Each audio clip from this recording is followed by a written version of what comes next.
قطر ایک غریب ملک سے امیر ملک کیسے بنا؟ کیا قطر کی کامیابی کا سارا کریڈٹ حماد بن خلیفہ کو جاتا ہے؟ ان سب سوالوں کا جواب جانیں گے آج کی اس ویڈیو میں۔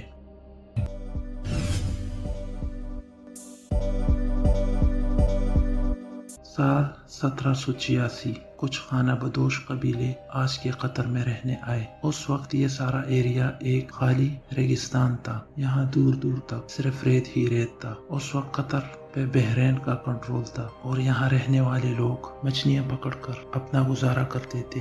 یہ لوگ بہت غریب تھے اور ان کی پاپولیشن صرف 12,000 تھی۔ اس پاپولیشن کا میکسیمم حصہ مچھلیوں پہ ڈیپینڈ تھا اور ان کے پاس ٹوٹل 300 کشتیاں ہوا کرتی تھی۔ یہ لوگ مچھلیاں پکڑ کر دور دور علاقوں میں ایکسپورٹ کر کے اپنا گھر چلاتے تھے۔ وقت گزرنے کے ساتھ ساتھ قطر کے لوگوں میں بحرین سے آزادی کا جذبہ پیدا ہوتا گیا۔ سال 1867 میں آزادی کی آواز کو ختم کرنے کے لیے بحرین نے قطر پر حملہ کیا، جس سے قطر اور بحرین میں ایک جنگ سٹارٹ ہو گئی اور اس جنگ کا اینڈ آزادی کے معاہدے پہ ہوا۔ اس معاہدے سے قطر بحرین سے آزاد ہوا۔ اب یہاں دور آتا ہے الثانی خاندان کا، جو آج تک قطر پہ رول کر رہا ہے۔ سال 1916 جب دنیا میں سپر پاورز کے جنگ اور ورلڈ وار 1 سٹارٹ ہوا، یہ کنڈیشن دیکھ کر قطر کو اپنی آزادی اور سیکیورٹی کی فکر ہونے لگی، کیونکہ اس وقت قطر کی اپنی کوئی فوج نہیں تھی اور کوئی بھی پاور قطر کو آرام سے کنٹرول میں لے سکتا تھا۔ اس خطرے کو دیکھتے ہوئے قطر کے رولر عبداللہ الثانی نے برٹش امپائر سے ایک معاہدہ کیا۔ اس معاہدے کے مطابق قطر اگلے 55 سال تک برٹش کے کنٹرول میں رہے گا۔ برٹش ان کو سیکیورٹی دے گا اور اس کے بدلے میں قطر سے جو قدرتی وسائل نکلتے ہیں اس کا کچھ حصہ برٹش امپائر کو جائے گا۔ الثانی خاندان کے پاور میں آنے کے بعد قطر کی پرل انڈسٹری خوب ترقی کرنے لگی اور اس کے ساتھ ساتھ قطر کی آبادی بھی آہستہ آہستہ بڑھنے لگی۔ قطر کی آبادی کا زیادہ حصہ خانہ بدوش قبیلوں پر مشتمل تھا۔ قطر کی اکانومی کو ایک بہت بڑا دھچکا تب لگا جب 1930 میں جاپانیز نے پرل نکالنے کا ایک نیا طریقہ ایجاد کیا، جس سے قطر کا پرل انڈسٹری پر راج ختم ہو گیا۔ پرل انڈسٹری کے ختم ہو جانے سے قطر کی آبادی کا ایک بہت بڑا حصہ ملک چھوڑ کر قطر کے ہمسائے ممالک میں چلے گئے، جس میں سعودیہ اور ایران شامل ہے، اور وہاں بسنا شروع ہو گئے۔ اب آتا ہے سال 1940 جب قطر میں پہلی آئل فیلڈ دریافت ہوئی۔ اب قطر میں آئل دریافت تو ہو چکی تھی، لیکن یہ بہت کم تھا اور معاہدے کے تحت اس کا بہت بڑا حصہ برٹشرز لے جاتے تھے۔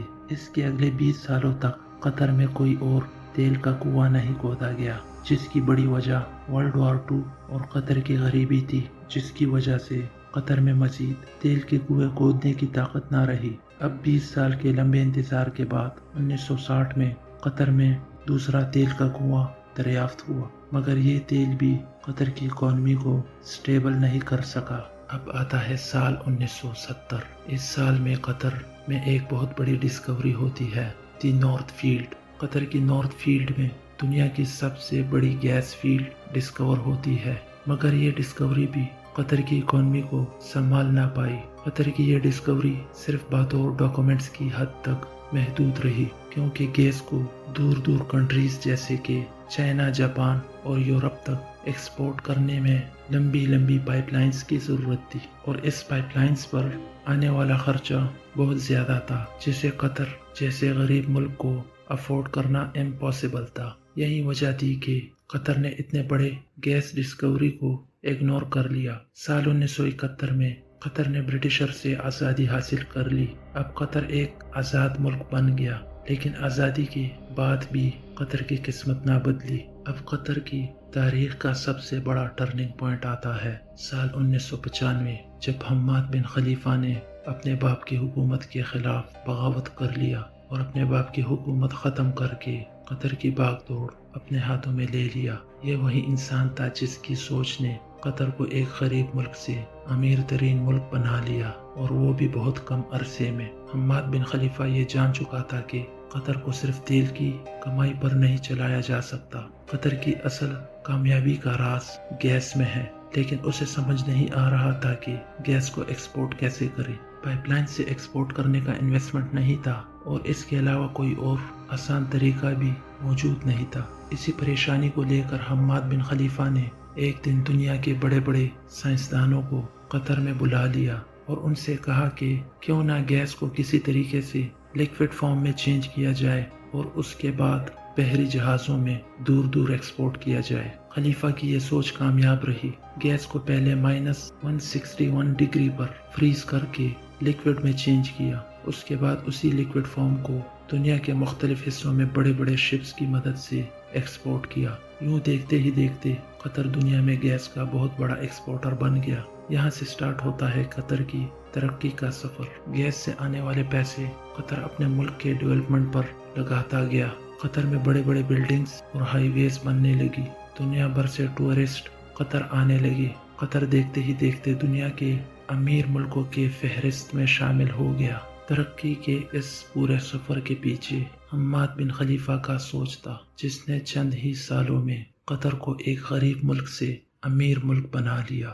ایک انٹرویو میں قطر کے امیر حماد بن خلیفہ کا کہنا تھا کہ جب سے قطر نے گیس ایکسپورٹ کرنا سٹارٹ کیا، تب سے ہی میں نے سوچ لیا تھا کہ قطر کو صرف گیس پر ڈیپینڈ نہیں رہنا چاہیے، کیونکہ گیس کے ریزرو ایک نہ ایک دن ختم ہو جائیں گے۔ ہمیں کچھ الٹرنیٹو انکم سورسز بھی بنانے چاہیے۔ حماد بن خلیفہ نے یہی سوچ کر قطر میں ایک انویسٹمنٹ بورڈ بنایا، جس کا مقصد گیس سے آنے والی دولت کو دنیا کے مختلف فیلڈ میں انویسٹ کرنا تھا۔ یہی وجہ ہے کہ آج ہمیں دنیا کے ہر چھوٹی اور بڑی کمپنی میں قطر کے شیئرز نظر آتے ہیں۔ سال 2010 میں قطر نے لندن کے مشہور سٹور ہیروڈز کو 1.5 بلین پاؤنڈ میں خرید لیا تھا۔ اس کے علاوہ فرانس کے سب سے مشہور میڈیا نیٹ ورک لی گارڈے کا 10% شیئر بھی قطر نے خریدے۔ لندن میں موجود سیویئر ہوٹل بھی قطر کی ملکیت ہے۔ امریکہ میں موجود ڈونلڈ ٹرمپ کا پلازا ہوٹل بھی قطر نے $250 ملین میں خریدا ہے۔ اور تو اور قطر ایئر ویز، جسے دنیا کا سب سے لگژری فلائٹ مانا جاتا ہے، جو ہوا میں اڑتا ہوا ایک 5 اسٹار ہوٹل ہے۔ قطر کے انویسٹمنٹ بورڈ نے الثانی خاندان کو بہت ہی کم عرصے میں برٹش رائل فیملی سے بھی زیادہ امیر بنا لیا۔ اگر ابھی کی بات کریں تو قطر نے دنیا کا سب سے بڑا ایونٹ فیفا فٹ بال ورلڈ کپ کو بھی ہوسٹ کیا، جس کی تیاریوں نے دنیا کے ہوش اڑا دیے۔ قطر نے فیفا کے لیے 8 نیکسٹ لیول اور ایڈوانس اسٹیڈیم تیار کروائے، جس سے قطر نے دنیا بھر میں مقبولیت حاصل کی اور بہت سارے لوگ قطر کے فین ہو گئے۔ آپ کو یہ جان کر حیرانی ہوگی کہ دنیا کا ایک بہت بڑا میڈیا نیٹ ورک الجزیرہ، وہ بھی قطر ہی کی ملکیت ہے۔ یہ media network international news کے لیے بہت زیادہ مشہور ہے۔ 2022 میں رشیا یوکرین وار میں قطر کو بہت اہمیت ملی۔ وہ ایسے کہ جب رشیا نے یورپ گیس ایکسپورٹ کرنے پر پابندی لگائی تو یورپین کنٹریز نے قطر کے ساتھ گیس ایگریمنٹ سائن کیے، جس سے قطر کو $100 بلین کا منافع ہوا، جو پاکستانی کرنسی میں 300 کروڑ روپے بنتے ہیں۔ قطر کے لوگ دنیا کے امیر لوگ ہیں۔ یہاں کا لیونگ سٹینڈرڈ بہت ہائی ہے۔ یہاں کا کیپٹل دوحہ دنیا کا پیسفل سٹی مانا جاتا ہے۔ یہی وجہ ہے کہ دنیا کے امیر ترین لوگ قطر کھینچے چلے جا رہے ہیں۔ قطر میں ہر انسان کا سالانہ انکم $70,000 سے بھی زیادہ ہے۔ قطر دنیا میں سنگاپور کے بعد سیکنڈ ہائی پر کیپٹل انکم والا ملک ہے۔ قطر میں پاکستان، انڈیا اور بنگلہ دیش سے آنے والے لوگوں کی تعداد بھی بہت زیادہ ہے، جو یہاں کی گرمی میں کام کرتے ہیں اور اپنے اپنے ملک پیسے بیچتے ہیں۔ اور یہ تھی حماد بن خلیفہ کی وہ سوچ جس نے قطر کو بہت ہی کم وقت میں ایک امیر ترین ملک بنا دیا۔ امید کرتے ہیں آپ کو ہماری ویڈیو پسند آئی ہوگی۔ مزید ایسے انفارمیٹیو ویڈیوز دیکھنے کے لیے ہمارے ساتھ جڑے رہیے۔